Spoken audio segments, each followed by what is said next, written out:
అపోస్తలుల కార్యములు 17వ అధ్యాయం.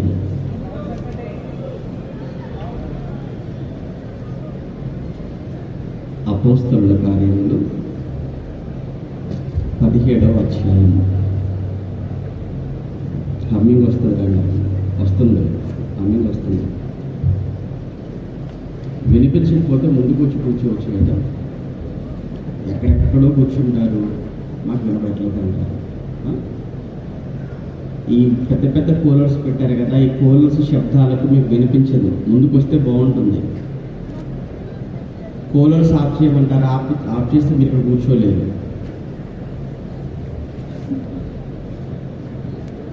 ముందుకు వచ్చి కూర్చోమంటున్నాను, ముందుకు జరగండి, మీరే ముందుకు వచ్చేయండి, చాలా ఖాళీ ఉంది కదా. మీరే ముందుకు వచ్చి కూర్చోండి అంటున్నాను.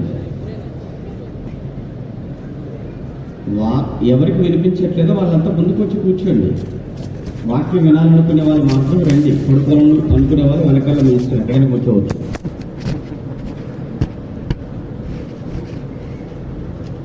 వాక్యం వినాలి రాసుకోవాలనుకున్న వాళ్ళు ముందుకొచ్చి కూర్చోండి. ఇప్పుడు వినపడుతుందా అందరికీ? వెనుకున్న వాళ్ళకి వినపడుతుందా? వాళ్ళకి నా మాట వినిపించట్లేదు అట్టింది, రెస్పాన్స్ లేదు ఏమి.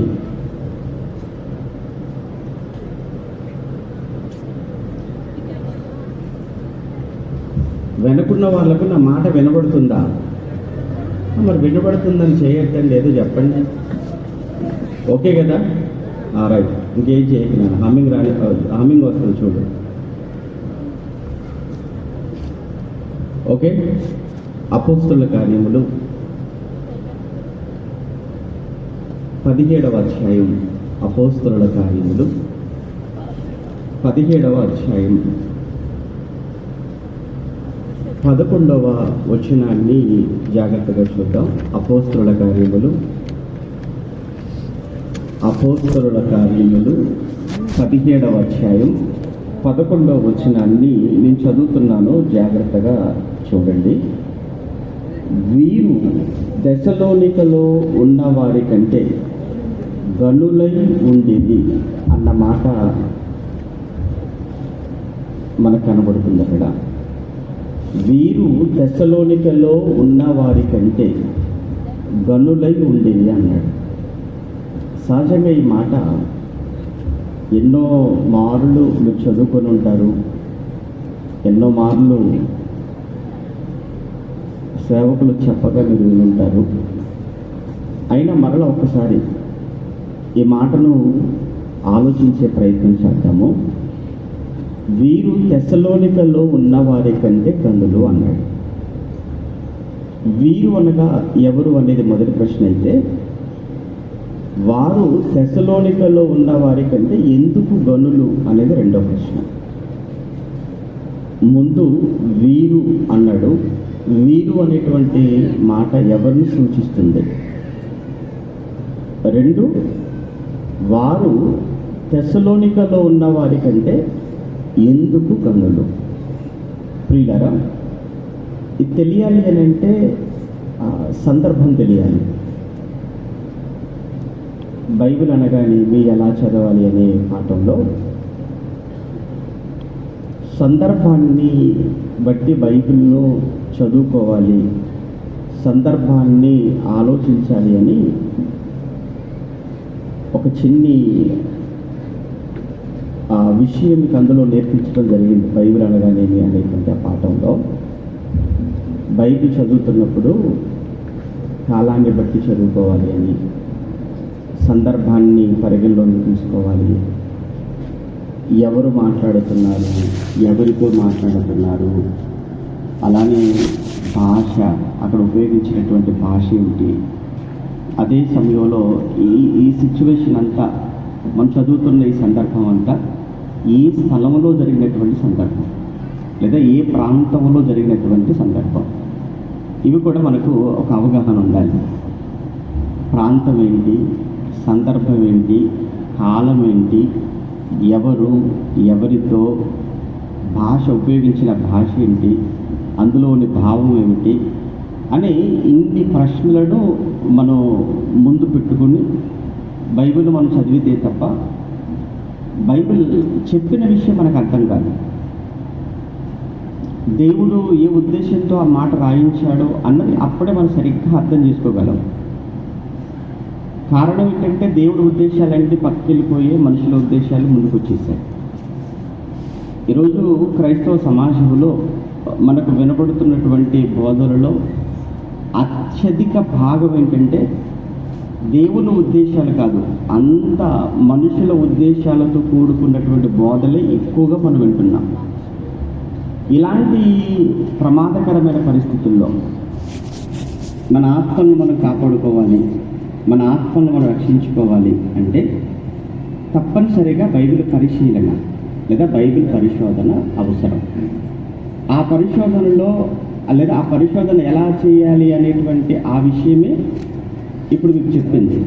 ప్రాంతాన్ని పరిగణలోకి తీసుకొని, భాషను ప్రామాణికంగా తీసుకొని, భాష కాదు అక్కడ ఉపయోగించినటువంటి ఆ భావం ఏమిటి, అలానే ఎవరు మాట్లాడుతున్నారు, అసలు ఎవరితో మాట్లాడుతున్నారు, ఏ కాలానికి సంబంధించిన మాట, ఏ సందర్భానిలో మాట్లాడుతున్నారు అని ఇవన్నిటినీ కూడా ఆలోచించుకుంటూ బైబిల్ మనం చదువుకోవడమే అది పరిశీలన అనేటువంటి మాట అర్థం. అది ఇప్పుడు ఈ 17వ అధ్యాయం అపోస్తల కార్యములో మనం చదువుకున్న మాట 11వ వచనంలో వీరు అన్నాడు.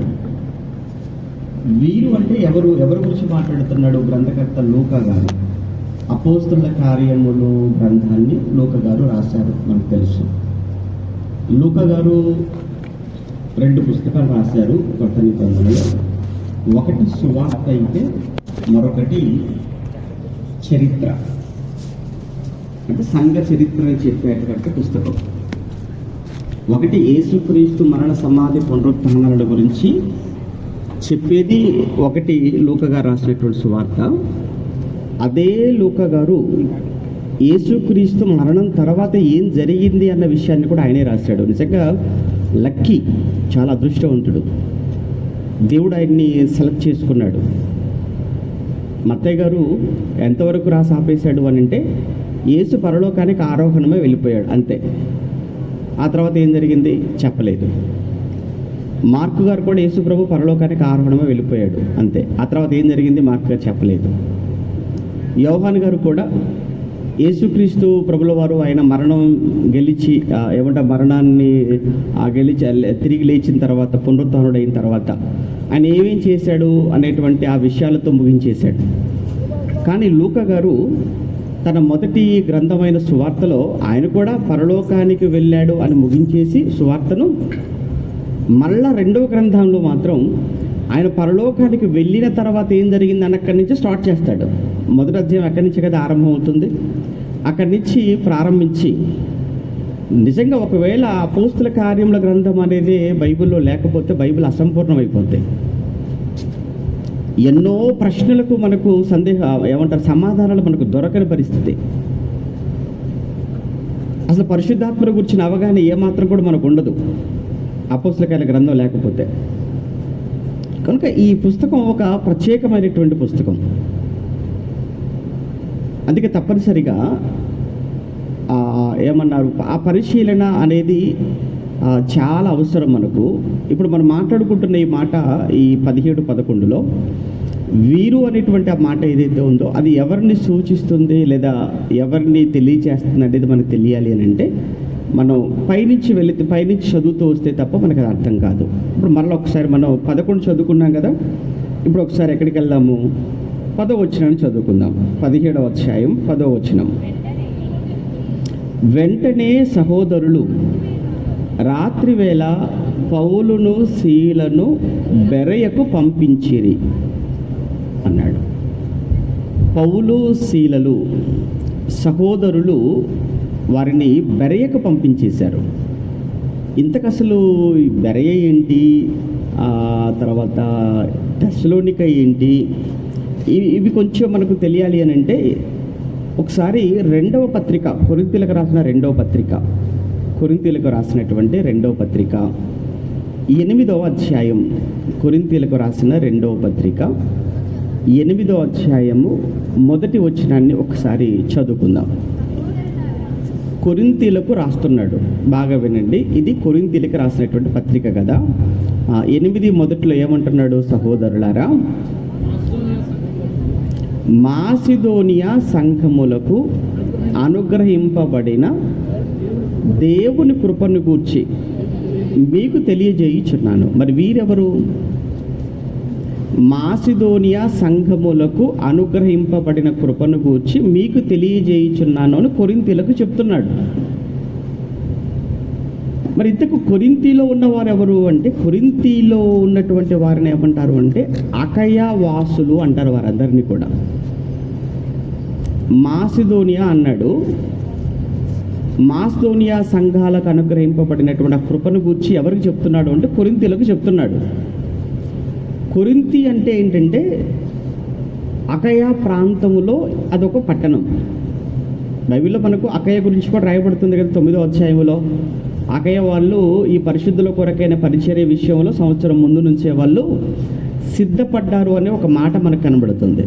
అకయ అని బైబిల్లో మనకు కనిపించినప్పుడు కొరింథీ అందులో ప్రధానమైన పట్టణం, ఆ తర్వాత ఏథెన్స్ పట్టణం, ఆ తర్వాత కెంక్రేయ. ఈ కెంక్రేయ, ఏథెన్సు, కొరింథీ ఈ 3 పట్టణాలను కలిపి ఏమంటారు అంటే అకయ అని పిలుస్తారు. అంటే మీరు పత్రికలు చదువుతున్నప్పుడు ఎక్కడైనా అకయ అని వచ్చిందనుకోండి, అప్పుడు మీరు ఏమనుకోవాలి మనసులో?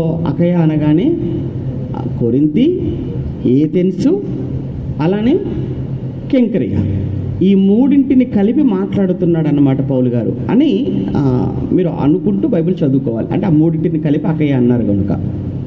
ఓకే, మరి ఇక్కడ 8 మొదటిలో మాసిదోనియా సంఘములకు అనుగ్రహింపబడిన అన్నాడు, చూసారా?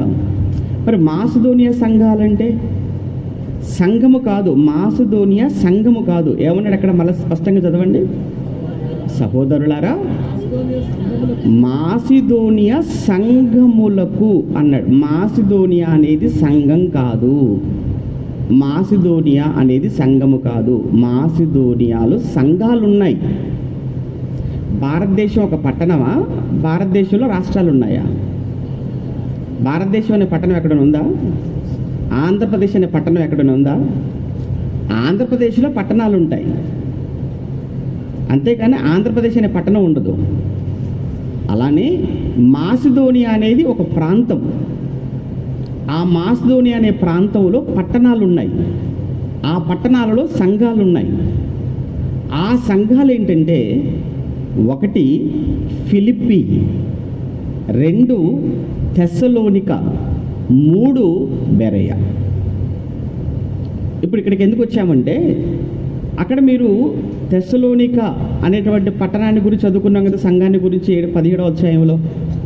10వ వచనానికి వెళ్ళినప్పుడు బెరయకు పంపిరి అన్న మాట మనం చదువుకున్నాం కదా. ఇంతకు ఆ తెస్సలోనిక ఏంటి, ఆ బెరయ ఏంటి అంటే, ఆ తెస్సలోనిక కానీ, బెరయ కానీ, ఫిలిప్పి కానీ ఈ 3ంటిని కలిపి ఏమన్నారు అంటే మాసిదోనియా సంఘములు అన్నారు. ఓకే, ఇప్పుడు మరలా మనం మన పాఠంలోకి వెళ్ళిపోదాం. అపోస్తుల కార్యములు 17వ అధ్యాయం. అపోస్తుల కార్యములు 17వ అధ్యాయం 10వ వచనాన్ని మరలా ఒక్కసారి చదువుకుందాం. వెంటనే సహోదరులు రాత్రివేళ పౌలును, చూడండి ఆ టైం కూడా చెప్తున్నాడు, ఆ టైం కూడా చూడండి. వెంటనే సహోదరులు రాత్రివేళ అన్నాడా? రాత్రివేళ. ఎందుకు రాత్రికి రాత్రే పంపించేశారు?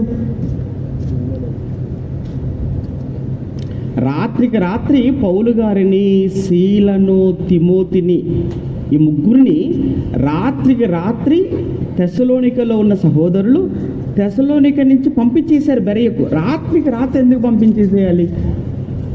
ఉదయానికి పంపించవచ్చు కదా. అంటే సంథింగ్ అక్కడ ఏదో జరిగింది. ఎక్కడ? తెస్సలోనికలో ఏదో జరిగింది. ఇంతకీ తెస్సలోనికలో ఏం జరిగింది అది మనకి తెలియాలి అని అంటే మళ్ళీ మనం పైనుంచి చదువుకుంటూ రావాలి. ఒకసారి మళ్ళీ పైనుంచి చదువుకుంటూ వద్దాం.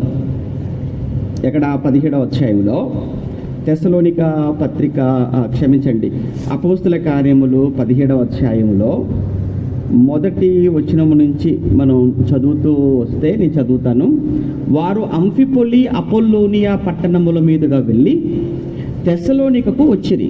అక్కడ యూదుల సమాజ మందిరము ఒకటి ఉండెను కనుక పౌలు తన వాడుక చొప్పున సమాజపు వారి యొద్దకు వెళ్ళి, క్రీస్తు శ్రమపడి మృతులలో నుండి లేచుట ఆవశ్యకమనియు, నేను మీకు ప్రచురము చేయు యేసే క్రీస్తయ్యున్నాడనియు లేఖనములలో నుండి దృష్టాంతములను ఎత్తి విప్పి చెప్పుచు వారితో 3 విశ్రాంతి దినములు తర్కించుచుండెను. వారిలో కొందరును భక్తిపరులకు గ్రీసు దేశస్థులలో చాలామందియు ఘనత గల లేదా ఆ పట్టణములో ప్రముఖులైన స్త్రీలలో అనేకులను ఒప్పుకొని పౌలుతోనూ శీలతోనూ కలుసుకునేది. అయితే యూదులు మత్సరపడ్డారు, అసూయపడ్డారు. పనిపాటులు లేక తిరుగు కొందరు దుష్టులను వెంట పెట్టుకొని గుంపు కూర్చి పట్టణమెల్లా అల్లరి చేయుచు యాసోను ఇంటి మీద పడి వారిని జనుల సభ ఎదుటకు తీసుకొని వచ్చుటకు యత్నము చేసిరి.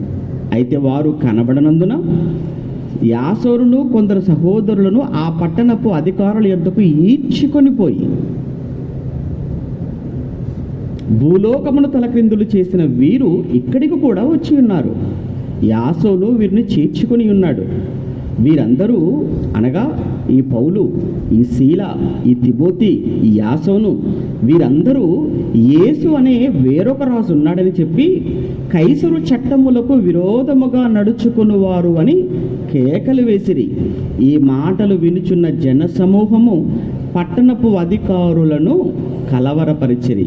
వారు యాసోను వద్దను మిగిలిన వారి వద్దను జామీలు తీసుకొని వారిని విడుదల చేసిరి. వెంటనే సహోదరులు అంటే ఇప్పుడు ఎందుకు రాత్రికి రాత్రి పౌలును శీలను తిమోతిని తెస్సలోనిక నుంచి సహోదరులు పంపించేశారు అని అనటం కంటే తప్పించేశారు అనటం కంటే కూడా ఇంకొక మాటని ఏమని ఉపయోగిస్తానంటే పౌలు శీల తిమోతి తెస్సలోనిక నుంచి పారిపోయారు. ఏమంటే పారిపోయారన్న పదం ఉపయోగించవచ్చా? వాళ్ళు అక్కడి నుంచి పారిపోయారు అనేటువంటి మాట మనం వాడొచ్చా అంటే, ఒకసారి యేసుక్రీస్తు ప్రభుల వారి స్వయంగా మాట్లాడుతూ మత్తయి సువార్త 10వ అధ్యాయం, మత్తయి వ్రాసిన సువార్త 10వ అధ్యాయం, మత్తయి వ్రాసిన సువార్త 10వ అధ్యాయం 23వ వచనమా? ఒకసారి మత్తయి సువార్త 10వ అధ్యాయం 23వ వచనం అనుకుంటాను, చూడండి. వారు ఈ పట్టణములో మిమ్ముని హింసించినప్పుడు మరి ఒక పట్టణమునకు పారిపోవుడి అన్నాడు. ఎవరు చెప్తున్నారు ఆ మాట? యేసుప్రభువే చెప్తున్నాడు.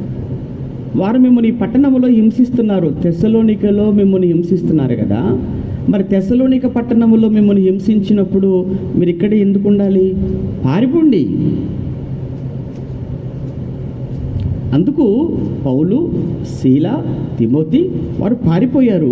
వారు పారిపోయేటువంటి విషయంలో సహోదరులు సహాయం చేశారు.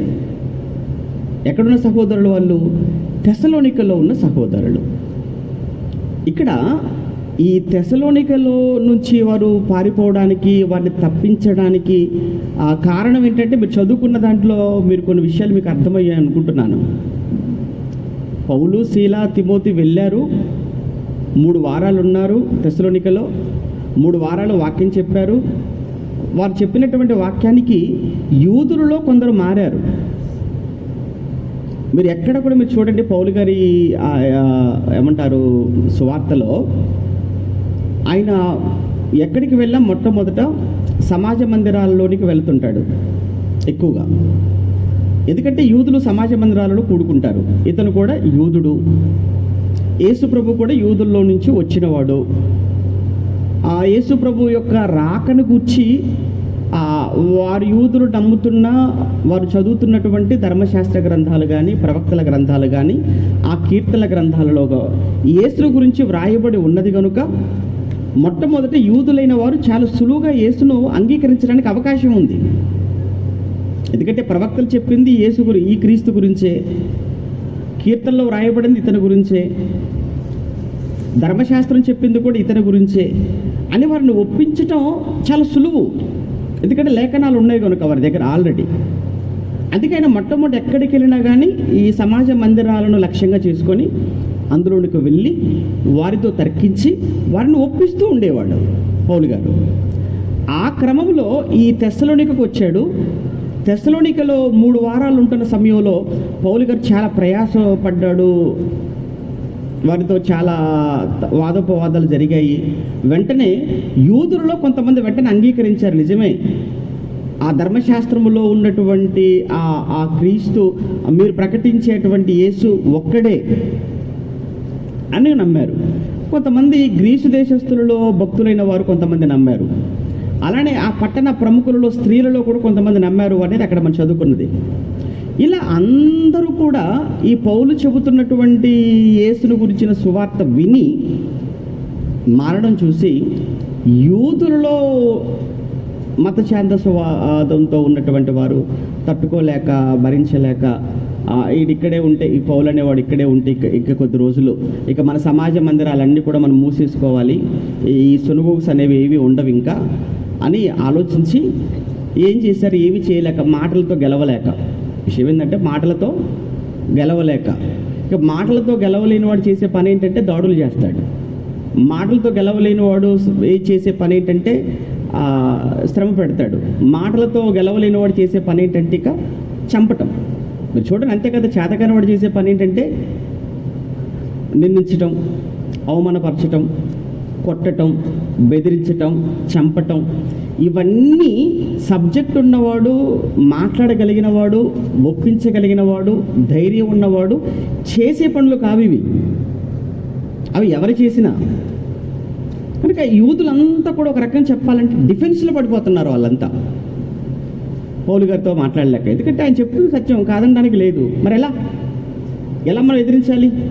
ఒకే ఒక మార్గం ఏంటంటే హింసా మార్గం, అంతే. ఇక అని వాళ్ళు ఎక్కడికి వెళ్ళినా అదే అనుకోండి. పౌలు గారి జీవితంలో ఎక్కడికి వెళ్ళినా అదే మనకు కనబడుతుంది. ఇక లాభం లేదు, ఇక్కడ ఉంటే పౌలు గారిని చంపేస్తారని సహోదరులు ఆలోచించి నిజంగా ఆయన ఉండాలి, ఆయన ఉంటే మరి కొంతమందికి వాక్యం చెప్తాడు కదా, మరి కొంతమంది నడిపిస్తాడు కదా అని అక్కడ ఉన్నటువంటి ఆ పట్టణంలో వాళ్ళంతా కూడా రాత్రికి రాత్రి పౌలును, శీలను, తిమోతిని వాళ్ళు బెరయకు పంపించేశారు. మీరు తెస్సలోనిక బెరయ అంటే సుమారుగా ఒక 70 కిలోమీటర్ల దూరం, 70 కిలోమీటర్స్. అంటే రాత్రికి రాత్రి పంపించేశారంటే తెల్లవార్లు వాళ్ళు ఆ కాలినడక చీకట్లో పరుగులు పెట్టారో తెలీదు, వేగంగా నడుచుకుంటూ వెళ్ళిపోయారో తెలీదు, లేదా మధ్యలో ఎక్కడ ఆగారో తెలీదు. మొత్తానికి రాత్రికి రాత్రి వాళ్ళని పంపించేశారు. మొత్తానికి ఇప్పుడు బెరయకు వచ్చేసారు. ఇప్పుడు బెరయకు వచ్చేసిన తర్వాత బెరయలో ఉన్నటువంటి వారిని గూర్చి పరిశుద్ధాత్మ దేవుడు లూకా గారి ద్వారా రాయిస్తున్న మాట ఇప్పుడు మనం చదువుకున్న మాట ఏది? 11వ వచనం. మనం అక్కడి నుంచి ప్రారంభించాం కదా, 17వ అధ్యాయం 11వ వచనం. వీరు అంటే ఇప్పుడు ఎవరన్నమాట? ఇప్పుడు వీరు అనగానే ఎవరు తెలిసిపోయింది కదా. వీరు అంటే ఎవరు?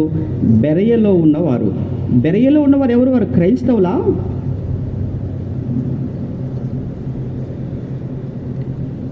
బెరయలో ఉన్నవారు తెస్సలోనికలో ఉన్న వారి కంటే గనులు అన్నాడు. బెరయలో ఉన్నవారు వారు అప్పటికీ క్రైస్తవులు అంటే పౌలు గారు వెళ్ళేంత వరకు వారు క్రైస్తవులు కారు. చూడండి సౌండ్.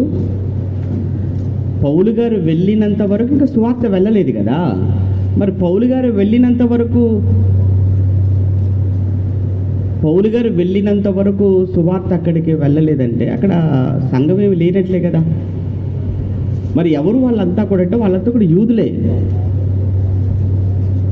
వీరు మళ్ళీ చదువుకుందాం. వీరు తెస్సలోనికలో ఉన్న వారి కంటే అంటే తెస్సలోనికలో ఉన్న వారి కంటే అంటే ఎవరికంటే అంటే తెస్సలోనికలో ఉన్న యూదుల కంటే. ఏంటిది సౌండ్? మీకు వినపడుతుందా? నా ఒకరికి వినపడుతుందా?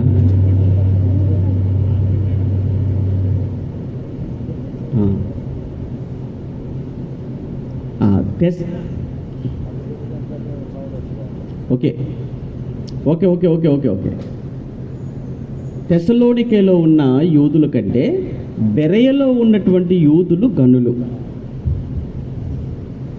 అంతే కదా. తెస్సలోనికేలో ఉన్నటువంటి యూదుల కంటే బెరయలో ఉన్నటువంటి యూదులు గనులు. ఎందుకు వారికంటే వీరిని గనులు అన్నాడు అంటే, ఇక్కడ తెస్సలోనికేలో ఉన్న వారికి ఆవేశం ఎక్కువ, బెరయలో ఉన్న వారికి ఆలోచన ఎక్కువ. తెస్సలోనికేలో ఉన్న యూదులకు ఆవేశం ఎక్కువ. మీలో కూడా ఎవరికైనా ఆవేశం ఎక్కువ ఉంటే కొంచెం తగ్గించుకోండి. మనలకు చాలా ఆవేశం ఎక్కువ. క్రైస్తవ్యానికి కావాల్సింది ఆవేశం కాదు, ఆలోచన ఉండాలి. మా తెలంగాణ ప్రాంతాలు ఏమో దిమాక్ అంటారు, ఇది కొంచెం వాడాలి, ఇది ఎక్కువగా ఉండాలి. క్రైస్తవుడికి ఆవేశపరుడు కాదు, ఆలోచనాపరుడు క్రైస్తవుడు. ఈ ఆవేశంతో చేసిన పని ఏంటంటే, అక్కడ చెబుతున్నది అది ఎంతవరకు సరి అయినది అనేటువంటి ఆలోచన ఏమాత్రం కూడా చేయకుండా, దాన్ని స్వీకరించకుండా, చెప్పిన వారు ఎవరైతే ఉన్నారో వారి మీదకే తిరుగుబాటు చేసినటువంటి పరిస్థితి తెస్సలోనికేలో చూసాం. కానీ బెరయలో దానికి పూర్తి భిన్నంగా ఉంది ఇక్కడ వాతావరణం. అంటే తెస్సలోనికేలో ఉన్న యూదులకు బెరయలో ఉన్న యూదులకు అసలు పోలిక లేదు.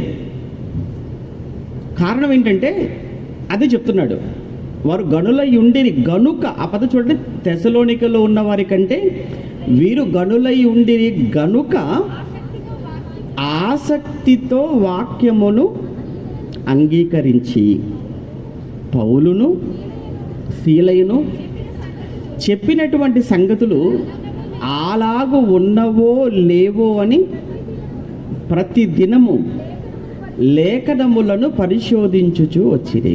అంటే వీళ్ళు ఈ బెరయలో ఉన్న వారికి ఉన్నటువంటి ఒక మంచి లక్షణం ఏంటంటే, ఎవరైనా చెప్పనివ్వండి, చెప్పిన తర్వాత లేఖనాలను ముందు పెట్టుకునేవాళ్ళు.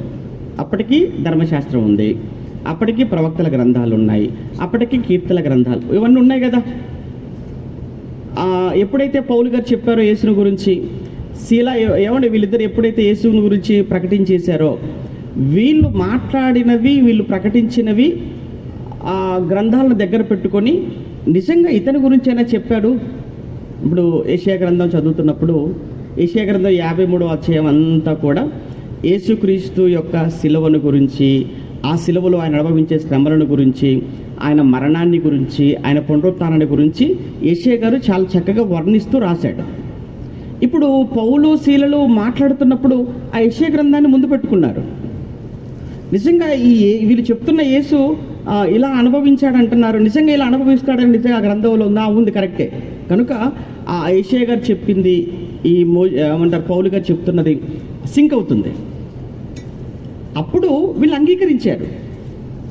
అందులో వీళ్ళు ప్రతిరోజు కూడా వాళ్ళు ఏం చెప్పినా గుడ్డిగా నమ్మకుండా, గుడ్డిగా దాన్ని అంగీకరించకుండా లేఖనాల ప్రకారంగా ఉంటేనే అంగీకరించినటువంటి వారు ఈ బెరయలో ఉన్నటువంటి యూదులు. అంతే. తర్వాత క్రైస్తవులు అయ్యారు, తర్వాత వాళ్ళు క్రైస్తవులు అయ్యారు. కానీ ముందుగా వీళ్ళు వెళ్ళేటప్పటికీ వారికి ఉన్నటువంటి ఆ స్వభావం, వారికి ఉన్న ఆ మంచి లక్షణాన్ని గురించి రాస్తున్నాడు. వారికంటే వీరు చాలా గొప్పవారు. కారణం ఏంటంటే వీళ్ళు ప్రకటించగానే తిరుగుబాటు చేయలేదు, ప్రకటించగానే వీళ్ళు జాగ్రత్తగా విన్నారు, వినగానే అది నిజమా కాదో చూశారు, చూసిన తర్వాత నిజం అనుకున్నారు, నిజం అనుకున్న తర్వాత ఏం చేశారు? ఒప్పుకున్నారు వాళ్ళు. ఒక విషయాన్ని ఎప్పుడు కూడా మనం గమనించాలి, ఏంటంటే సువార్త ప్రకటించిన ప్రతి చోట మనకు ఫలితం, రిజల్ట్ ఉంటుంది. సువార్త ప్రకటించిన ప్రతి చోట మనకు వ్యతిరేకత కూడా ఉంటుంది. మరి ప్రతి చోట మీరు చూడండి, పౌలు గారు వెళ్ళిన ప్రతి చోట అంగీకరించిన వాళ్ళు ఉంటారు, చెప్పిన సువార్తను తృణీకరించిన వాళ్ళు కూడా ఉంటారు. ఆయన్ని హత్తుకున్న వాళ్ళు ఉంటారు, ద్వేషించిన వాళ్ళు కూడా ఉన్నారు. ఇప్పుడు ద్వేషించిన వాళ్ళని చూసి పౌలు గారు మళ్ళీ ప్రకటించడం మానుకోలేదు. అలానే హత్తుకున్న వాళ్ళని చూసి పొంగిపోయింది లేదు ఆయన. అంటే ప్రతి చోట మనకి ఎలా ఉంటుందంటే సువార్త యొక్క రిజల్ట్ ఎలా ఉంటుందనంటే రిజల్ట్ అనేది లేకుండా ఉండదు. ఇప్పుడు తెస్సలోనికలో అంత వ్యతిరేకత వచ్చింది, కానీ అక్కడ నమ్మారు, అనేక మంది నమ్మారు. సంఘం ఏర్పడిందా? ఏర్పడింది. సంఘం ఏర్పడిందే కదా, ఏర్పడినందుకే కదా పౌలు గారు 2 పత్రికలు రాశాడు. తెస్సలోనికలు రాసిన మొదటి పత్రిక అని, తెస్సలోనికలు రాసిన 2వ పత్రిక అని. పౌలు గారు తర్వాత ఆ సంఘాలకి రాశాడు. అక్కడ అంత వ్యతిరేకత వచ్చిందా? వ్యతిరేకత వస్తుంది, కానీ సంఘం కూడా ఏర్పడుతుంది. ఇప్పుడు తెస్సలోనికకు రాకముందు పౌలు గారు ఎక్కడికి వెళ్ళారు? తెస్సలోనిక రాకముందు పౌలు గారు ఫిలిప్పిలో ఉన్నాడు. 16వ అధ్యాయం అంతా కూడా. ఆ ఫిలిప్పిలో ఉన్నప్పుడు ఫిలిప్పిలో పట్టణంలో కూడా పౌలు గారు వాక్యం ప్రకటించాడు. వెంటనే రిజల్ట్స్ వచ్చేసింది. ఆ రిజల్ట్లో మొట్టమొదటిగా ఆ రక్షణలోనికి వచ్చింది ఎవరంటే లూదియా, 16వ అధ్యాయంలో. ఆ తర్వాత పుతోను ఉన్న దయ్యం పట్టిన ఒక చిన్నదాన్ని బాగు చేస్తాడు. ఆ తర్వాత చెరసాల అధిపతి, వీళ్ళంతా కూడా మనకు ఆ ఫిలిప్పి పట్టణంలో కనబడతారు. అదే సమయంలో పౌలు గారిను భయంకరంగా కొట్టారు కదా, వస్త్రాలు తీసేసి కొట్టేసి కాళ్ళకు చేతులకు బండ వేసి లోపల బిగించేసి భయంకరమైన దెబ్బలు తిన్నాడు. అక్కడ అవమానం జరిగింది. అంటే ఫిలిప్పి పట్టణంలో పౌలు గారు సువార్త చెప్పాడు, కొంతమంది మారారు, సంఘం ఏర్పడింది. అదే సమయంలో ఆయనకు వ్యతిరేకత కూడా వచ్చింది కదా. ఇప్పుడు నెక్స్ట్ అక్కడి నుంచి తెస్సలోనికకి వెళ్ళాడు, అక్కడ కూడా వ్యతిరేకత వచ్చింది, సంఘం ఏర్పడింది. ఇప్పుడు మరలా అక్కడి నుంచి బెరియకు వచ్చాడు. బెరియకు వచ్చినప్పుడు ఏం జరిగింది అన్న ఆ విషయాన్ని ఒక్కసారి మళ్ళీ మనం చదువుకుందాం. ఇప్పుడు ఎన్నో వచ్చిన చదువుకుంటున్నాం, 17వ అధ్యాయంలో 11వ వచనం, 17వ అధ్యాయం 11వ వచనంలో, వీరు తెస్సలోనికలో ఉన్న వారి కంటే గనులై ఉండిరి గనుక ఆసక్తితో వాక్యమును అంగీకరించి పౌలును సీలయును చెప్పిన సంగతులు అలాగున్నవో లేవో అని ప్రతి దినము లేఖనములను పరిశోధించుచూ వచ్చిరి అని మాట్లాడాడు. ఇక్కడ బెరియలో ఉన్నటువంటి విశ్వాసులు లేదా బెరియలో ఉన్నటువంటి యూదుల్లో మనం చూసినటువంటి ఒక మంచి గుణం ఇందాక మీకు చెప్పినట్లు, ఒకటి వాక్యం పట్ల ఆసక్తి. ఆసక్తి ఉన్నవాడు చేసే పని ఏంటంటే విజిల్ చేయటం కాదు, చెప్పింది నిజంగా అలా ఉందో లేదో ఏం చేయాలి చూసుకోవాలి. గట్టి గట్టిగా అరవటం కాదు, అలా అరిచేవాడికి బైబిల్ అసలు తెలియదని అర్థం. మీరు ఎవరైనా కానీ మాట్లాడుతున్నప్పుడు విజిల్ చేసి ఓ నాన్న బీపత్సం చేస్తారనుకోండి, ఆయన కూర్చోబెట్టి 4 కంటత వాక్యాలు చెప్పమనండి. ప్రాక్టికల్గా మీరు చూడండి, ఈసారి వాళ్ళు అలా కూర్చోబెట్టి 4 కంటత వాక్యాలు చెప్పమని చెప్పండి, అధ్యాయంతో సహా వచనంతో ఆ పుస్తకంతో కరెక్ట్గా చెప్పమనండి. వాళ్ళు ఏంటంటే ఎందుకు వస్తుంటారంటే జస్ట్ అలా ఎంజాయ్ కోసం వస్తుంటారనమాట. వాళ్ళ చేతిలో బైబిల్ ఉంటుందంటే బైబిల్ ఉండదు, రాసుకునేవాడు ఎక్కడ చేస్తాడు, రాసుకుంటాడు సైలెంట్గా ఉంటారు కొంతమంది. ఇక్కడ బెరయలో ఉన్నవారు అలాంటి వారు కాదు. మరలా చూడండి ఆ మాట, బెరయలో ఉన్న వారి గురించి మాట్లాడుతూ ఆయన, వీరు ఆ తెస్సలోనికలో ఉన్న వారి కంటే గనులై ఉండేది కనుక ఆసక్తితో వాక్యమును అంగీకరించి పౌలును సీలయును చెప్పిన సంగతులు అలాగున్నవో లేవో అని ప్రతి దినము లేఖనములను పరిశోధించుచు వచ్చిరి. అందుచేత వారిలో, ఆ పదం చూడండి అక్కడ, అందుచేత వారిలో అనేకులను ఘనతగల గ్రీసు దేశస్థులైన స్త్రీలలోను పురుషులలోను చాలామంది విశ్వసించిరి. బాగుంది. ఇక్కడ కూడా బెరయలో కూడా చూడండి, చాలామంది విశ్వసించేశారట.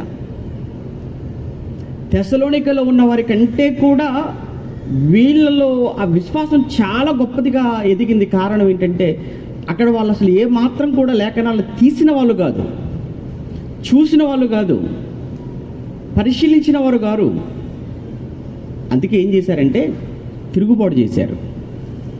అందుకు ఆ ఉద్దేశంతో ఇక్కడ గ్రంథకర్త వారికంటే వీరు చాలా గనులు, తెస్సలోనికలో ఉన్న వారికంటే ఈ బెరయలో ఉన్నటువంటి యూదులు చాలా వాక్యం పట్ల చాలా ఆసక్తి కలిగిన వారు కనుకనే చెప్పగానే తీసి చూశారు, చూసి నిజమే అన్నారు. నిజమే అనుకొని వెంటనే దాన్ని ఏం చేశారు, అంగీకరించారు. మనకు ఉన్నటువంటి ఒక పెద్ద బలహీనత ఏంటంటే నిజమైన సంగతి తెలుసు కానీ ఎందుకు ఆ నిజాన్ని అంగీకరించడానికి అంత తొందరగా మనసు ఒప్పుకోదు చాలామందికి. చేసేది తప్పు, మాట్లాడేది తప్పు, మనం చేసే బోధ తప్పు అని వాళ్ళకి తెలియక కాదు, తెలుస్తుంది వింటున్నప్పుడు. కానీ దాన్ని అది అంగీకరించటానికి, ఒప్పుకోవటానికి ఎట్టి పరిస్థితుల్లో కూడా మనసు ఒప్పుకోదు.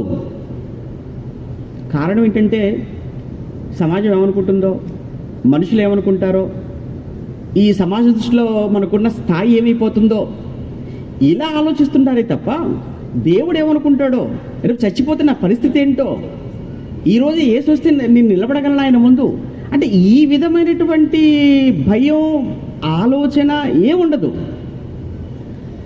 కానీ బెరయ్యలో ఉన్నవారు అలాంటి వారు కారు. వారు ఇది సత్యం,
సరే ప్రియులారా, ముగించేస్తాను. వాక్యం పట్ల ఆసక్తి ఉండాలి. చెప్పబడింది అది నిజమని గ్రహించినప్పుడు దాన్ని అంగీకరించేటువంటి మనసు ఉండాలి. దాన్ని అంగీకరించినప్పుడు దాని ప్రకారంగా ప్రవర్తించడానికి కూడా సిద్ధపడాలి. ఈ మూడింటిలో ఏది లేకపోయినా జీవితం ఫెయిల్ అయిపోతుంది. మళ్ళా చెప్తాను, ఎజ్రా గ్రంథంలో ఒక మాట ఉంటుంది, ఒకసారి చూద్దాము. ఎజ్రా గ్రంథం 7వ అధ్యాయం 10వ వచనంలో, ఎజ్రా గ్రంథం 7వ అధ్యాయం 10వ వచనంలో, ఎజ్రా గ్రంథం 7:10. ఎజ్రా తెలుసు కదా, ఎజ్రా ఆయన శాస్త్రి. శాస్త్రములో, ధర్మశాస్త్రములో ప్రవీణుడు. ఆయన ధర్మశాస్త్రం పట్ల అవగాహన కలిగినవాడు, బాగా పట్టు సాధించినవాడు ఎజ్రా. ఓకేనా? సరే, ఆ ఎజ్రా గారు ఈ గ్రంథంలో ఆయన మాట్లాడుతూ, ఎజ్రా యెహోవా ధర్మశాస్త్రమును పరిశోధించి, ఆ పదం చూడండి, ఎజ్రా యెహోవా ధర్మశాస్త్రమును పరిశోధించి దాని చొప్పున నడుచుకొనుటకు ఇశ్రాయేలీలకు దాని కట్టడలను విధులను నేర్పుటకు దృఢ నిశ్చయము చేసుకున్నాడు. ఇందులో మీకు 3 విషయాలు మీకు అర్థం కావాలి. మొదటిది ఏంటంటే, ఎజ్రా ధర్మశాస్త్రాన్ని పరిశోధించాడు. నెంబర్ 1, పరిశోధించిన తర్వాత ఆయనకు విషయం అర్థమైపోయింది. అర్థం చేసుకున్న ఆయన ధర్మశాస్త్రాన్ని, నెక్స్ట్ మార్పు నాతోనే ఆరంభం కావాలి, మొదట నేనే ఉండాలి అని తను అర్థం చేసుకున్న ధర్మశాస్త్రాన్ని పాటించటం ప్రారంభించాడు. 2, ఎప్పుడైతే తను పాటించడం ప్రారంభించాడో నెక్స్ట్ 3 తను పాటిస్తున్నది, తను పరిశోధించింది, తాను పాటిస్తున్నది ప్రజలకు ప్రకటించడానికి బయలుదేరాడు. మొదటగా పరిశోధించాడు, రెండవది తను పాటించాడు. ఎప్పుడు తను పాటించడం అలవాటు చేసుకున్నాడో, ప్రారంభించేశాడో, మూడవదిగా చేయాల్సిన పని ఏంటంటే ప్రజలకు ప్రకటించాలి, బయలుదేరాడు. ఈ 3 చాలా ప్రాముఖ్యమైనవి. ఎవరికంటే ప్రతి క్రైస్తవుడికి. మీరు మాలాగా వేదికలెక్కి మాట్లాడకపోయినా మీ ప్రక్కన ఉన్న వాళ్ళతో మీరు మాట్లాడుతుంటారు కదా ప్రభు గురించి, బైబిల్ గురించి. అందరూ ప్రసంగికులు కాకపోవచ్చు, కానీ పక్కవారితో మాట్లాడేటువంటి అవకాశం లేదా మాట్లాడగలిగినటువంటి మీరు మాట్లాడాలి అని అంటే ఉండాల్సినటువంటి ఆ క్వాలిఫికేషన్ ఏంటంటే ముందు అవగాహన ఉండాలి, పరిశోధన ఉండాలి, పాటించే వారముగా ఉండాలి. నెక్స్ట్ మనం అప్పుడు అవతల వాళ్ళకు చెప్పేవారంగా ఉండాలి. అదే ఇక్కడ మనకు కనబడుతుంది. మరలా ఒకసారి 17వ అధ్యాయం అపోస్తుల కార్యానికి మనం రాగలిగితే, అపోస్తుల కార్యములు 17వ అధ్యాయం 11-12 వచనంలో, అందుచేత వారిలో అనేకులను ఘనత గల గ్రీసు దేశస్థులైన స్త్రీలలోను పురుషులలోను చాలామంది విశ్వసించిరి. చాలామంది విశ్వాసం ఉంచారు. కారణం, వారు వాక్యం పట్ల ఆసక్తి కలిగిన వారు. 2, పరిశోధన చేశారు. పరిశోధన ద్వారా వరకు ఇది సత్యం అని తెలిసిపోయింది కనుక ఆ సత్యాన్ని ఏం చేశారు, వెంటనే అంగీకరించారు. చిన్న విషయం, ఇప్పుడు అబద్ధం ఆడకూడదు. అబద్ధమే ఈ ప్రపంచానికి పెనుముప్పుగా మారింది. ఆ రోజు అవ్వ ఆదాములు అబద్ధం ఆడారా? అబద్ధం ఆడారు.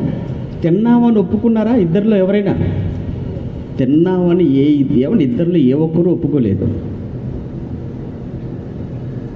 అక్కడి నుంచి ఆరంభమైంది పతనం. అది చిన్నదే కావచ్చు, అది మనకు తెలుసు, అది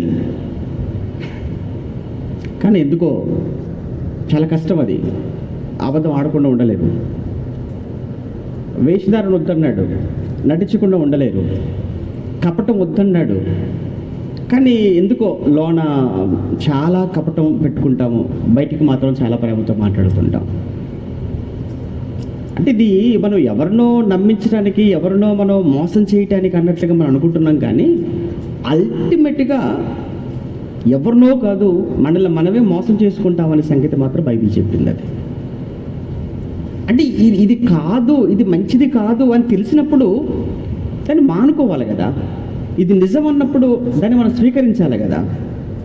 ఇక్కడ బెరయలో ఉన్న వారిని గురించి వీరు గనులు అనేటువంటి పదాన్ని ఉపయోగించడానికి గల కారణం ఏంటంటే, వారు పరిశోధనలు చేయకుండా లేఖనాలను పౌలు గారు చెప్తున్నది, పౌలు గారిని శీల గారిని చంపడానికి ఆయన మీద తిరుగుబాటు చేశారు.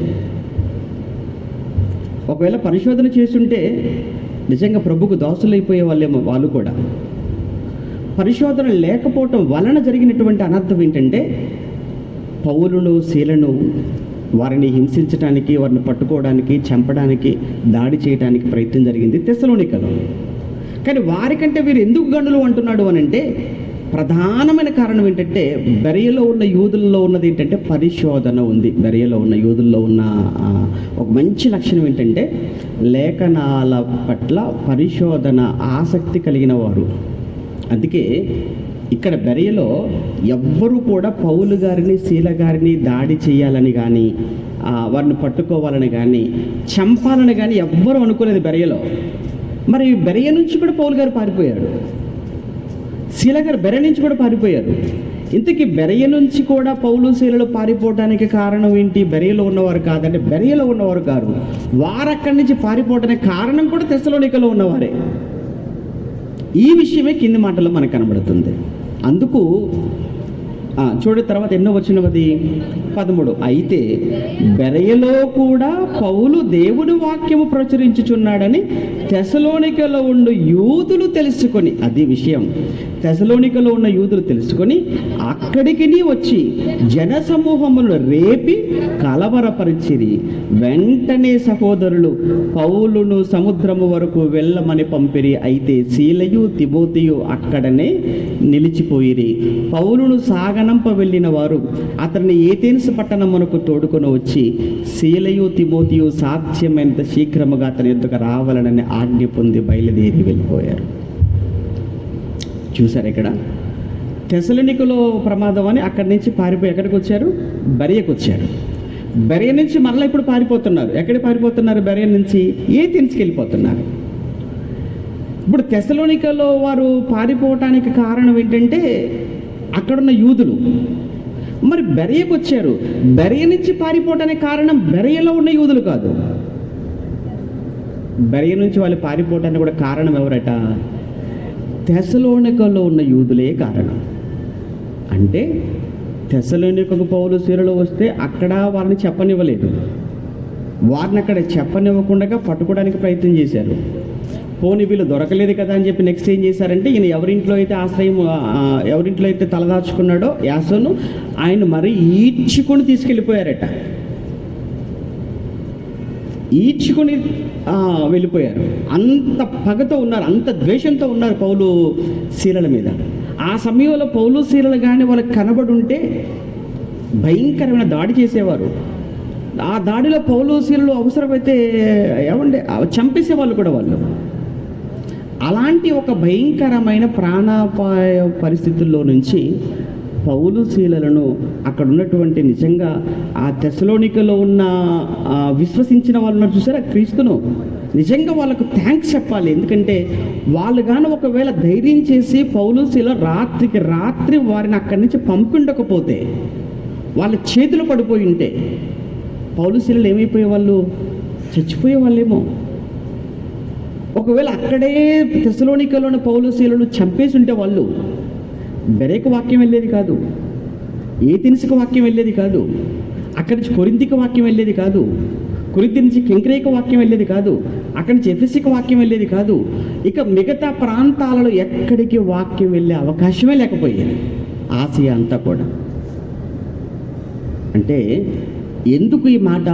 వీరు తెసలోనికలో ఉన్న వారి కంటే గనులై ఉండిరి గనుక అన్న మాట మనం ఎన్నోసార్లు చదువుకున్నాం. ఎందుకు ఇంత స్పెసిఫిక్గా వారికంటే ఈ బెరయలో ఉన్న వారిని గనులు అంటున్నాడు అన్న ఆ ప్రశ్నతో మనం ప్రారంభించాం. ఎందుకు వారికంటే వీరిని గనులు అన్నాడు అని అంటే వాళ్ళు మూర్ఖంగా ఉన్నారు, వాళ్ళు మూర్ఖులుగా ఉన్నారు. ఎవరు? తెసలోనికలో ఉన్న యూదులు. క్రైస్తవుల గురించి మాట్లాడట్లేదు మరలా. తెసలోనికలో ఉన్నటువంటి యూదులు మూర్ఖంగా బిహేవ్ చేశారు. అంటే మతికెక్కింది, మత ఛాందసవాదంతో నిండిపోయారు. మతం అనేది మతికెక్కింది అని అంటే ఇక కళ్ళ ముందున్నది ఎవరు అని కూడా వాళ్ళ పిల్ల, లేకపోతే ముసల, స్త్రీయా, పురుషుడా, ఇవి ఏవి కనబడవు. వాళ్ళకు ఒకటే దాడి చేయాలి, ఒకటే చంపాలి. అది ఇప్పుడు కొంచెం మీరు ఆలోచించండి. మీరు ఆలోచించమంతే. ఇదిగో మీరు నమ్ముతున్నటువంటి ఆ ధర్మశాస్త్రంలో ఉన్న ఆ యేసు గురించే కదా మేము చెప్తున్నామని అంటే మీరు మాకేం చెప్పొద్దు అంటారు అంతే. కానీ బెరయలో ఉన్నవారు అలాంటి వారు కాదట. చెప్తారా? చెప్పండి, ఏం చెప్తారో చెప్పండి. చెప్పారు కదా, కాసేపు ఆగండి, తీసుకురండి లేఖనాలను ముందు పెట్టుకున్నారట, పరిశోధించారట. ఓకే, నిజమే, మోషేతో చెప్పాడు కదా, మీ సహోదరుల నుండి నా వంటి ఒక ప్రవక్తను మీ కొరకు పుట్టించడం అన్నాడు. ఇగో ఆయన ఎవరో కాదు, ఇగో ఈయనే. చూడండి, మీరు కంపేర్ చేసుకోండి, మీరు పోల్చుకోండి అవసరమైతే. ఇదిగో కీర్తన గ్రంథంలో దావీదు గారు ఎన్నో సందర్భాల్లో దేవాదేవ నా చేతికి ఇడిచావు అన్నాడు. 22వ కీర్తనలో నా వస్త్రముల కొరకు మీరు ఆ చీటీలు వేసుకున్నారు అని చెప్పి ప్రవచనం చెప్పాడు. నిజంగా మీరు చూడండి, యేసు ప్రభు కూడా సెలవులో ఆయన చనిపోతున్నప్పుడు దేవాదేవ నా చేతికి ఇడిచావు అని ఒక మాట అన్నాడు. నిజం, అక్కడ చెప్పాడు, ఇక్కడ నెరవేరింది. ఆయన వస్త్రాల కోసం అక్కడ చీటీ వేసుకుంటారన్నాడు, ఇక్కడ సరిగ్గా వేసుకున్నాడు. ఆ తర్వాత ఆయనతో పాటు భోజనాన్ని కూర్చున్నవాడే అప్పగిస్తాడు అని ప్రవచించబడింది. ఇదిగో యేసును అప్పగించిన వాడు కూడా ఆయనతో పాటు భోజనాన్ని కూర్చున్నవాడే. అంటే అన్ని సరిపోతుంది. అంటే మీరు ప్రకటించే యేసు ఎవరో కాదు, ధర్మశాస్త్రములోనూ ప్రవక్త గ్రంథాలలో ఎవరి గురించి అయితే చెప్పబడిందో ఆ యేసునే కనుక మీరు ప్రకటిస్తున్నారు అని బెరయలో ఉన్నవారు జాగ్రత్తగా లేఖనాలను పరిశీలించి అప్పుడు యేసును వాళ్ళు అంగీకరించారు. అందుకే అక్కడ బెరయలో తిరుగుబాటు లేదు, కానీ బెరయలో ఉన్న యూదులను కూడా మార్చేస్తున్నాడు అని తెలిసింది తెస్సలోనికలో ఉన్న వరకు. ఎప్పుడైతే వాళ్ళు తెలిసిపోయిందో వెంటనే అక్కడి నుంచి పరిగెట్టుకొని వచ్చేసారట. తెస్సలోనికల నుంచి వచ్చారు. ఎంత దూరం? సుమారు 70 కిలోమీటర్ల దూరం. బైక్ వేసుకొని కారు వేసుకొని రాలేదు, నడుచుకుంటూనే వచ్చారు. మరి ఆ రోజు అదే కదా, ఎక్కడికి వెళ్ళినా నడక. అలా నడుచుకుంటూ పని కట్టుకుని వచ్చి అక్కడ కూడా నానా గలిబిలి చేసేసి అక్కడ కూడా కనబడితే చంపేద్దాం అనుకున్నారు. కానీ ఆ రోజు నేను ఈ విషయం చెప్పాలనుకోవటంలో ప్రధాన ఉద్దేశం ముగించేస్తాను. పౌలు గారు తెస్సలోనికలో సేఫ్ అయ్యాడు అని అంటే, సేఫ్గా బయటకు వచ్చాడు అంటే నేను ఏమంటానంటే, ఒక సేవకుడిగా, ఒక సువార్థికుడిగా, ఒక బోధకుడిగా పౌలు గారు ఆ తెస్సలోనిక పట్టణంలో ప్రాణాలతో బయటపడ్డాడు అని అంటే అక్కడ ఉన్నటువంటి విశ్వసించినటువంటి క్రైస్తవుల వలన. 1. 2, బెరయకొచ్చి అక్కడ గలిబిలి చేసి అక్కడ కలవరాన్ని రేపి అక్కడ కూడా దాడి చేసి అక్కడ కూడా చంపాలనుకున్నప్పుడు అక్కడి నుంచి కూడా తప్పించేశారు. చూసారా పౌలు గారిని? ఇక్కడికి తప్పించింది ఎవరో తెలుసా? బెరయలో ప్రభువును విశ్వసించినటువంటి విశ్వాసులు. మనకి ఏమర్థం అవుతుందనంటే ఈ 2 సందర్భాలలో ఒక సేవకుడిని విశ్వాసులు కాపాడుకుంటున్నారు. సేవకులైన వారు, ఆ విశ్వాసులైన వారు, ప్రభువును నమ్మిన విశ్వాసులైన వారు సేవకుడిని కాపాడుకుంటున్నారు. రక్షణ వలయంగా చేరిపోతున్నారు చుట్టూ. అతను ఒంటి మీద దెబ్బ పడకుండా కాపాడుకుంటున్నారు. దాడి జరగకుండా చూసుకుంటున్నారు. అవసరమైతే వాళ్ళ ఆస్తులు పోగొట్టుకోవటానికి, వాళ్ళు అవమానించబడటానికి, వాళ్ళు నిందించబడటానికి, అవసరమైతే వాళ్ళు చావడానికి కూడా. పౌలు గారు ఆ మాట బాగా కదిలించే మాట ఎప్పుడు కూడా నన్ను. అకుల ప్రిస్కిల్ల గురించి మాట్లాడతారు కదా 16లో, అవసరం లేదులేండి. వారి గురించి మాట్లాడుతున్నప్పుడు పౌలు గారు ఒక మాట అంటారు, వారు నా ప్రాణం కొరకు వారి ప్రాణమును ఇచ్చుటకైనను తెగించిరి అన్న పదాన్ని ఉపయోగిస్తాడు. తెగించేశారు. పోయా ఈ ప్రాణాలు, మా ప్రాణాలు అడ్డు పెట్టుకొనైనా సరే పౌలు గారిని కాపాడుకోవాలి, మా ప్రాణాలు అడ్డేసైనా సరే ఆ మహనీయుని నిలబెట్టుకోవాలి. మేము ఉంటే 10 మందిని మారుస్తామేమో, అఫ్కోర్స్ మేము ఉంటే 10 మందిని మారుస్తాము అకుల ప్రిస్కిల్లాలు, కానీ ఆయన 100 మందిని మారుస్తాడు. మేము సేవకులేమో కావచ్చు, మేము వాక్యం చెప్పగలమేమో, కానీ మేము వాక్యం చెప్తే 100 మంది మారుతారేమో, కానీ పౌలు చెప్తే 1000 మంది మారుతారు. అప్పుడు వీళ్ళకు ఉన్న ఆలోచన ఏంటంటే, మేము ఉండడం కంటే ఎవరు ఉండటం మంచిది? పౌలు గారు ఉండటం మంచిది. అందుకు ఆ రోజు అకుల ప్రిస్కిల్లాలు వాళ్ళ ప్రాణాల కోసం వీళ్ళ ప్రాణాలు అడ్డేశారు. తెస్సలోనికలో ఉన్నటువంటి విశ్వసించినటువంటి వారు వారిని అక్కడి నుంచి తప్పించేశారు. అలానే బెరయలో ఉన్నటువంటి వారు యాక్చువల్గానండి జస్ట్ సముద్రం వరకు వెళ్ళి ఓడెక్కించి రమ్మని పంపారు. కానీ వీళ్ళు ఏం చేశారట, అమ్మో ఒకవేళ ఓడెక్కించి మనం వెనక్కి వచ్చేసామా, మనకు తెలియకుండానే మన ముందు ఇంకెవడైనా కానీ శత్రువులైన వాడు ఆ ఓడలోనికి వెళ్ళిపోయేసి మార్గ మధ్యలోకి వెళ్ళిపోయిన తర్వాత, సముద్రం మధ్యలోకి వెళ్ళిపోయిన తర్వాత పౌలు మీద దాడి చేసి చంపేస్తే పరిస్థితి ఏమైపోతుంది అని కొంతమంది అప్పటికప్పుడు తీసుకున్న నిర్ణయం ఏంటంటే, ఓడ వరకు కాదట వెళ్ళింది వాళ్ళు, సముద్రం వరకు కాదట, ఏకంగా ఏథెన్స్ వరకు వెళ్ళిపోయారట. అక్కడ దిగబెట్టి అక్కడ జాగ్రత్త చెప్పి మళ్ళీ వాళ్ళు బ్యాక్ వచ్చేసారు. అంటే మొదటి శతాబ్దంలో విశ్వాసులు సేవకుని కాపాడుకున్న విధానం. ఇప్పుడు చెప్పండి, వీరు తెస్సలోనికలో ఉన్న వారి కంటే గనులై ఉండిరి గనుక. వీరు తెస్సలోనికలో ఉన్నవారు. ఎవరు గురించి మాట్లాడుతున్నాడు వీరు అంటే? బెరయలో ఉన్నవారు. బెరయలో ఉన్నటువంటి వారు తెస్సలోనికలో ఉన్న వారి కంటే గనులు అన్నాడు. ఎందుకు వారి గురించి గనులు అన్నాడు అని అంటే, వారికి ఉన్నది ఏంటంటే వాక్యం పట్ల ఆసక్తి. వారికి ఉన్నటువంటిది లక్షణం ఏంటంటే ఆ వాక్యాన్ని పరిశోధించేటువంటి గుణం ఉంది. పరిశోధించే గుణమే కాదు, అంగీకరించే గుణం ఉంది. అంగీకరించడమే కాదు, అది నిజమని తెలుసుకున్న తర్వాత ఆ నిజాన్ని బోధించే ప్రకటించే వారి కోసం ఎంత దూరమైనా వెళతాం. ఈ తెగింపు ఎవరిలో ఉంది? బరియలో ఉన్న వాళ్ళు ఉంది. ఈ రోజున్న విశ్వాసులు ఎలా ఉన్నారంటే, అవసరమైతే అలా పాస్టర్ గారిని ఎప్పుడు దొరుకుతాడా, ఎలా అప్పచెప్దామా, ఎలా అవమానపరుద్దామా, ఎలా నిందేద్దామా, ఈ చిన్న ఆధారమైన దొరుకుతుందా అని చక్కగా కాచుకొని కూర్చునే విశ్వాసులు ఉన్నారు ఈ రోజుల్లో సంఘాలలో. వాళ్ళ పిల్లలు తప్పు చేస్తేనే కడుపులో పెట్టుకోవాలట. వాళ్ళ పిల్లలు తప్పు చేస్తే ఎక్కడ పెట్టుకుంటారట? కడుపులో పెట్టుకుంటారట. అదే బయట తప్పు చేస్తే TV9 TV5 కంటే వేగంగా వెళ్ళిపోవాలి న్యూస్ అంతే ఏదైనా. ఇలాంటి విశ్వాసులు ఉన్నారు. ఇలాంటి విశ్వాసులను కూడా భరిస్తూ, ఇలాంటి విశ్వాసుల కోసం కూడా ప్రార్థిస్తూ, ఇలాంటి విశ్వాసుల మధ్య సేవ చేస్తున్న నేటి సేవకులు నిజంగా చాలా గొప్పలు. అలాంటి సేవకులు అంతే కదా. ఇలాంటి వాళ్ళందరినీ ఏమంటారు అని అంటే కపట సహోదరులు అంటారు, కపట సహోదరిమణులు అంటారు. ఒకవేళ ఆ టైటిల్ మీకు ఉందేమో ఒకసారి ఆలోచించండి. అది పెద్ద టైటిల్ ఏం కాదు, అది డాక్టర్ ఏం కాదు, అది ప్రొఫెసర్ ఏం కాదు. ఆ టైటిల్ డాక్టర్ ప్రొఫెసర్ అంటే పెద్ద పెద్ద టైటిల్స్ అవి. కపట సహోదరులు గొప్ప టైటిల్ అనుకుంటున్నారేంటి? అదేమైనా కాదు కదా. వీరు బెరియలో ఉన్నవారు తెసలోనికలో ఉన్న వారి కంటే గనులై ఉండిరి అన్నాడు. ఎందుకు వారి గురించి గనులు అన్నాడో మీరు చూశారు. ఎక్కడికి వెళ్ళినా కానీ పౌలు గారి సేవ జీవితం అంతా ఫలితం ఉంటుంది, వ్యతిరేకత ఉంటుంది. కనుక సేవకులైన వారు కూడా ఆలోచించవలసిన విషయం ఏంటంటే, మనం వెళ్ళిన ప్రతి చోట రిజల్ట్ ఉంటుంది, రిజల్ట్ ఉండదు అనడానికి అవకాశం లేదు. ఎందుకంటే వాక్యానికి ఉన్న పవర్ ఏంటంటే, వాక్యము సజీవమై బలము గలదై అన్నాడు. కనుక వాక్యం సజీవమైనది, బలము గలది అన్నాడు. ఇంకో మాట ఏమంటాడు అంటే, నా వాక్యం నిష్ప్రయోజనముగా రాదు అన్నాడు ఆయన. నాది ఫలాలు తీసుకొస్తుంది అన్నాడు దేవుడు. కనుక తప్పనిసరిగా నిష్ప్రయోజనంగా పోయేదైతే కాదు వాక్య పరిచర్య. అదే సమయంలో వ్యతిరేకత కూడా ఉంటుంది. అది కంప్లీట్గా మనం చూస్తున్నప్పుడు, ఎందుకంటే మనం వెళ్ళిన ప్రతి చోట 10 మంది వ్యతిరేకించేసి ఇద్దరే అంగీకరించేసరికి చూసారా వ్యతిరేకత ఎక్కువ ఉంది అని మనం నిరాశపడాల్సిన పని లేదు. పౌలంతటి వాడు వెళ్ళిన ప్రతి చోట కూడా అంత అనుకూలత లేదు, అంత వ్యతిరేకత లేదు. కానీ ఏదైనా అనుకూలత లేదా ఎవరైతే అనుకూలంగా మారతారో ఆ చోట వారే సేవకునికి కొండంత అండగా, కొండంత బలంగా, ప్రొటెక్షన్గా ఉండి ఆ సేవకునికి తోడుగా ఉంటే ఆ సేవకుడు ఇంకా ఎక్కువ సేవ చేస్తాడు, ఇంకెక్కువ ఆత్మలు కాపాడుతాడు, ఇంకెక్కువ ప్రాంతాలకు వెళ్ళగలడు, ఇంకా అనేక మందిని ప్రభు చెద్దకు నడిపిస్తాడు.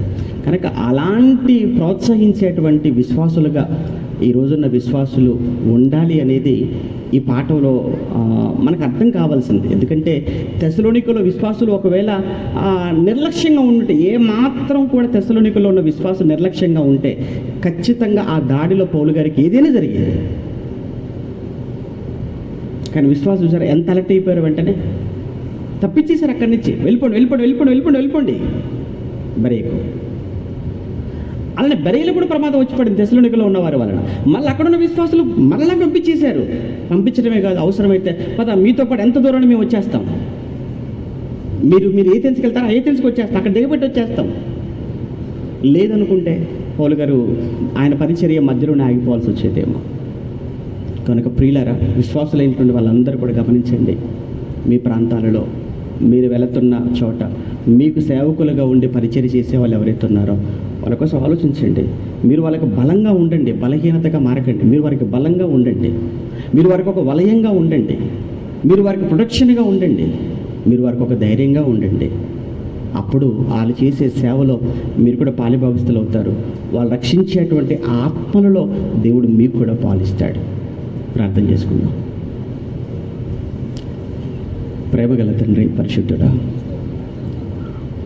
ఒకనాడు మీ సేవకులు మీ పక్షాన నిలవబడి వారు చేసిన పరిచర్య, ఆ పరిచర్యలో ఫలాలు చూసాము, వ్యతిరేకత చూసాము. ఫలాలు చూసి ఉప్పొంగిపోలేదు, వ్యతిరేకతను చూసి కృంగిపోలేదు. రెండింటినీ కూడా నాయన సమంగా చూసినటువంటి సేవకులు ఆనాడు మేము కూడా అలాంటి మనసు కలిగి అలాంటి సేవా భారంతోనే మా పరిచర్యను, సేవను ముందుకు కొనసాగించుటకు కృప చూపించమని కోరుకుంటూ మరి ముఖ్యంగా జరుగుతున్న ఈ మినీ సెమినార్లో మీరు తోడుగా ఉండి సాయంకాలానికి మంచి వాతావరణాన్ని మాకు ఇచ్చి మీ కుమారులు మా ఆత్మీయ తండ్రి గారి ద్వారా మరిన్ని మంచి సంగతులు మేము వినుటకు నేర్చుకుంటూ కృప చేయండి. ఈ సెమినార్ ఏర్పాట్లలో ప్రత్యక్షంగా పరోక్షంగా ప్రయాస పడుతున్న మీ పిల్లలను మీరు దీవించండి. వారు విడిచిపెట్టి వచ్చిన కుటుంబాలను మీరు జ్ఞాపకం చేసుకోనండి. క్రీస్తునామని ప్రార్థన మీకు సమర్పిస్తున్నాము తండ్రి.